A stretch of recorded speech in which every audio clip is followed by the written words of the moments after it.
Hello friends, नए blog में आप लोग का स्वागत है। आज लाठी वाले बाबा एक कहानी सुनाएंगे। आप कौन सी कहानी सुनाएंगे? रावण की मृत्यु। रावण की मृत्यु। हाँ, सुनाइए। रावण भगवान शंकर का बहुत बड़ा पुजारी था। वह सोने की लंका की देन है, भगवान शंकर की वो विश्वकर्मा द्वारा बनाई हुई नगरी लंका नगरी, जो त्रिकुट पहाड़ी के ऊपर है।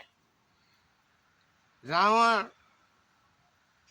राजकाज करते समय बहुत ऊब गया। लोग कहते हैं कि 24 पुष्प जो है रावण राज किया। इतना राज किया कि वो उसके समझ में नहीं आ रहा था कि मैं कैसे मरूं, कौन मुझे मारेगा। यही दो तरह का टेंशन जो है वो रावण के दिमाग में बराबर रहता था। इस टेंशन को देखकर, इस परेशानी को देखकर शंकर भगवान ने सोचा कि ऐसा है कि साधु रूप में रावण के पास चला जाए। शंकर भगवान साधु का रूप बनाकर रावण के पास गए। रावण बोला कि हे महाराज, मुझे राज करते करते मन ऊब गया है। मुझे ये बताइए कि मुझे मृत्यु कैसे होगी, कौन करेगा। भगवान शंकर बोले कि ऐसा है कि जिस दिन तुम्हारे घर का दरवाजा मकान दक्षिण तरफ गिर जाएगा तो समझना कि हमारा दुश्मन तैयार हो गया है और उसी के हाथ तुम मर जाओगे। रावण को सभी लोग मृत्यु के नाम पर डरते हैं, नहीं चाहते हैं, लेकिन रावण की इच्छा थी कि कब मुझे मालूम हो जाए कि मैं कब और कैसे मरूं। वो प्रतिदिन उठता था चारपाई से और जाकर अपने मकान का दक्षिणा हिस्सा देखता था। कुछ ही दिनों के बाद अयोध्या में राम का जिस दिन जन्म हुआ, रामनवमी के दिन जन्म हुआ, उस दिन देखा रावण जाकर कि हमारे मकान का दाहिन दक्षिण का हिस्सा गिर गया। रावण को बड़ी खुशी हुई। कहा कि ठीक, वो दुश्मन कहाँ है, अब उसको मारने के लिए। रावण को कुछ मालूम हो गया, क्योंकि बड़ा ज्योतिषी था, कि राम के द्वारा वो राम अयोध्या में दशरथ के लड़के के रूप में पैदा होंगे और मैं उन्हीं के हाथ से मारा जाऊंगा। रावण कहा कि रहे बांस न बाजे बांसुरी, तो इसके पहले ही खानदान को मैं चलकर नाश कर दूं। रावण सोच विचार के चला। राम का पहला खानदान दिलीप राजा सगर थे।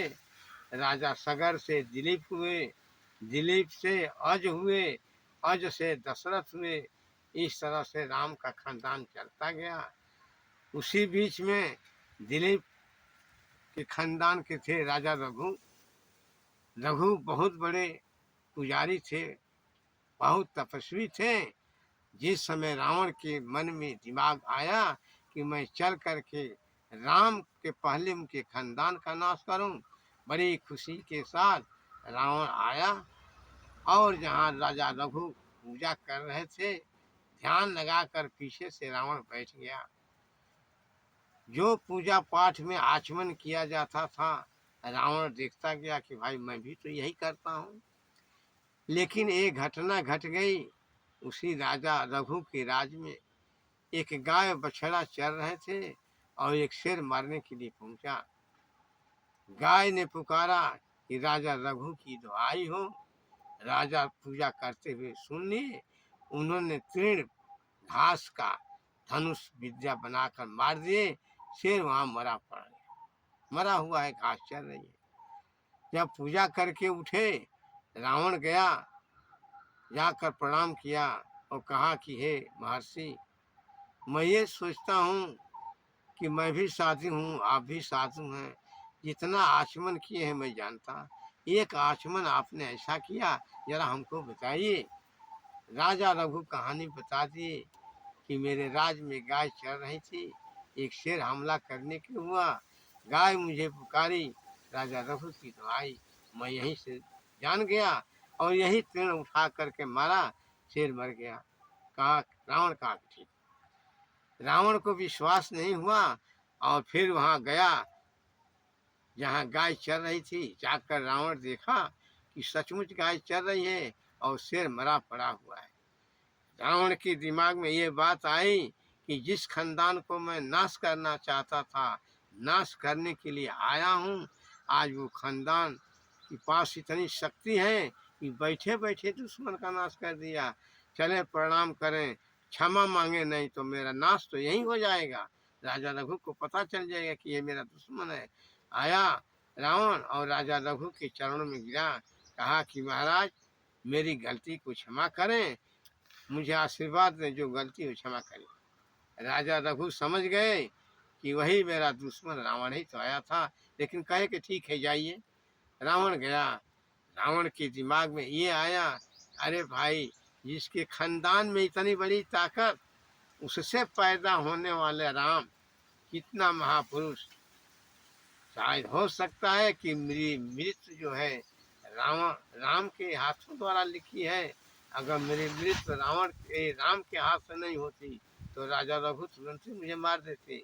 लेकिन अंत में रावण को ये शिक्षा मिल गई कि मेरी मृत्यु जो है राम के हाथों द्वारा होगी। वो अब शांति पूर्वक रहने लगा। फिर राम का जन्म हुआ अयोध्या में। कौशल्या के पेट से रावण को पता चला कि ठीक है, दुश्मन पैदा हो गया तो धीरे धीरे बढ़ेगा, और रावण को धीरे धीरे शांति होने लगी। कुछ ही दिनों के बाद जब राम पूरा नवयुवक हो गए, मुनि विश्वामित्र द्वारा धनुष बाण विद्या सीख लिए। इसके बाद अपना आकाशवाणी हुई और राजा दशरथ के माध्यम से उन्हीं के कारण राम जंगल को चले।